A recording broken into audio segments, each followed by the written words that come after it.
Ez vagyok én, ez. Ezt a gyönyörű babakék szettet már láthattátok rajtam az egyik videóban, és mondtam nektek, hogy megrendeltem bézs színben is, mert hogy nekem annyira megtetszett, és meg is érkezett ez a tegnapi nap folyamán, még nem vettem fel, hogy mégis hogy áll, de megmutatom nektek. Tadám!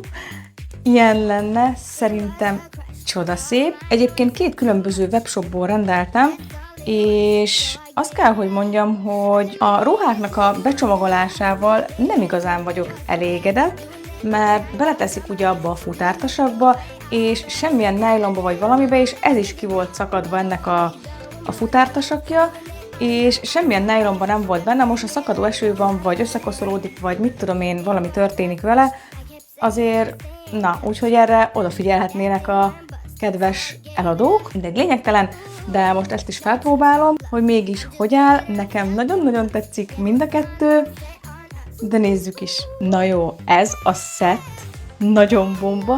Sokkal jobban tetszik a kék, igaz, az is nagyon tetszik, de nem nagyon vagyok oda a színekért.